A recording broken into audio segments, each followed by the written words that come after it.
Saudações, nobres ouvintes do podcast Sem Esperança. Nessa videoaula eu não vou entrar pormenorizar o sistema tributário do Brasil colônia, certo? Contudo, eu já adianto uma coisa. Tiradentes morreu sim pelos 20% de imposto, o quinto. Mas antes de certas pessoas reclamarem que, por exemplo, nós pagamos, por exemplo, 33% de imposto, alguns dizem que é 37%, bom, não importa o fato, saibam que o Tiradentes não era esse um quinto, né? Não era exatamente apenas ele. A coroa portuguesa, ao longo de praticamente 3 séculos, de colonização, arranjou vários meios de arrecadar com o Brasil. Quando eu digo isso, obviamente o sistema de cobrança de impostos era bem mais rudimentar que hoje, certo? E também tem outras coisas que até são semelhantes. Por exemplo, direitos como pedágios, cobrança de concessão de pedágios, que a gente chamaria hoje, por aí vai. Ou até direitos, digamos assim, de arrecadar de tal forma, em tal localidade, ou monopólios de distribuir determinado bem ou serviço. Certo? Então havia uma série de outras cobranças. Eu não vou saber quantificar, mas, por exemplo, uma das principais fontes de arrecadação da coroa portuguesa eram os impostos alfandegários, que a gente conhece como exclusivo colonial, o pacto colonial, certo? Mas voltando ao Tiradentes em si, por quê? Bom, basicamente o que acontece durante o século XVIII, inicia-se aquilo que vai ser conhecido como o ciclo do ouro, depois da Guerra dos Emboabas, que é onde São Paulo se torna uma cidade até. Perfeito? E é o seguinte, descobre-se ouro em Minas, começa-se a exploração e a se organizar até a taxação e a tributação e digamos assim, a se organizar a exploração do ouro.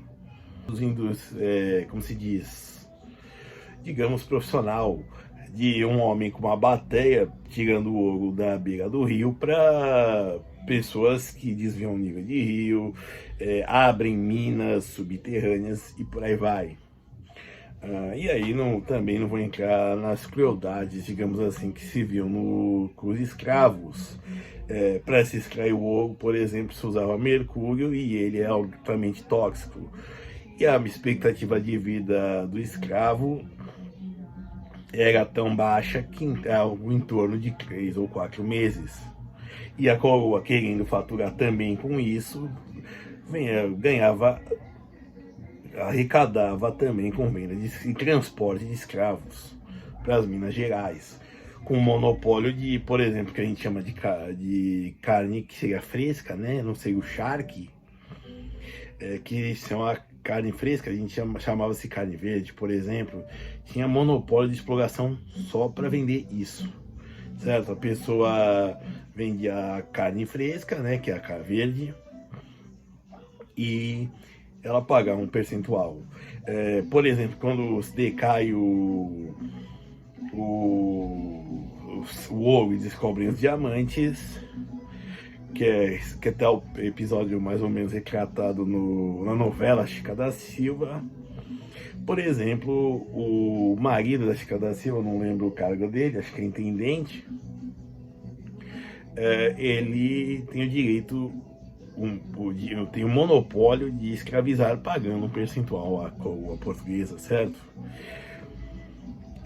Então, assim, basicamente, para controlar esse fluxo de ouro, se estabeleceu o quinto. Basicamente, se todo o ouro que é explorado, ele tinha que passar por casas de fundição e 20% do peso do material e ficava para a coroa, era remetido, digamos assim, para Lisboa. Boa parte se perdia no caminho, uma parte, né? Não vou dizer tudo. Até o ponto de que se estabeleceu o que seria 100 arrobas, 1,5 toneladas. Perfeito?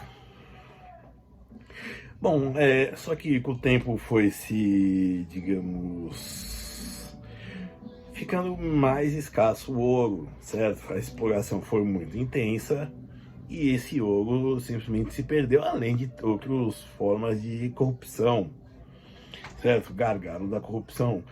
Afinal, tem gente que acha que comprar, pagar 20% talvez não seja muito, valha muito a pena, certo? E aí surge-se a derrama. Essa derrama é basicamente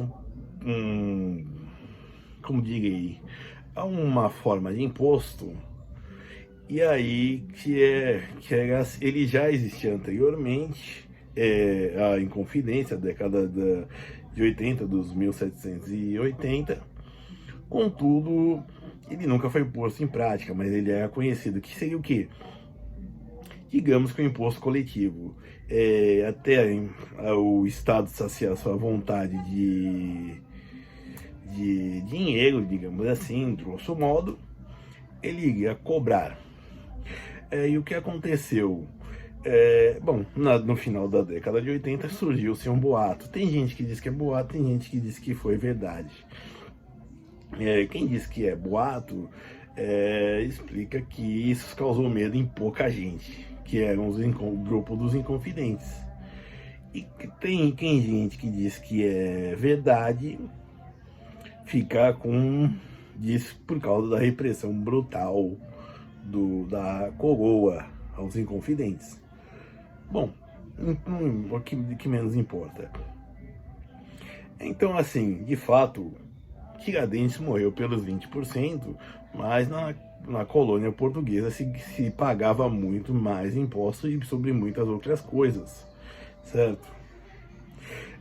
Só para ter uma curiosidade de um episódio um pouco anterior, do período da União Ibérica, quando a Holanda ocupou Pernambuco, e depois Portugal entrou em guerra com a Holanda para reaver Pernambuco, e ganhou, foi combinado pagar uma indenização aos holandeses, Portugal. E Portugal estabeleceu um imposto só para pagar isso. Pago a indenização e esse imposto continuou vigorando, certo? Então, assim, certo? E só para terminar, tem gente falando que, assim, que fala, os portugueses roubaram nosso ouro. Não, não roubaram. Primeiro porque o Brasil era Portugal também. Tá, isso é um argumento péssimo. Mas assim, basicamente, assim, esse dinheiro, ele circulou, certo? Ele circulou, assim, basicamente, segunda metade do século XVIII, todo o desenvolvimento do capitalismo, da industrialização, certo? Então, esse capital que os portugueses tiveram, e também os espanhóis, em certa medida, também circulou, tirando em joias, coisas de bens históricos, artefatos históricos, digamos assim. Eu acredito que Portugal não deva ter muito desse ouro, e os portugueses também. Certo? Muita gente, quando me argumenta isso, me mostra a lista dos países com maiores reservas de ouro, dando ênfase a Portugal. Mas eu digo que, assim, de brasileiro, esse ouro só deve ter no máximo de Serra Pelada, certo? e que a maioria do ouro que Portugal tem hoje ou veio ou foi comprado da Rússia ou da África do Sul, que são os maiores fornecedores de metais preciosos para a Europa, certo? E bom, e você dizer para um português, tem gente que fala certo, tem gente que fala brincando, devolva nosso ouro, putz, isso daí é só ser um mala, porque o português acebolado, o comum mesmo, o ouro que ele deve estar no chip do celular dele e talvez numa aliança de casamento, se ele for casado, e num anel de formatura, certo? Do mais, o ouro mesmo realmente já o ouro que foi tirado das Minas Gerais de fato já não está em mãos portuguesas, certo? Obrigado.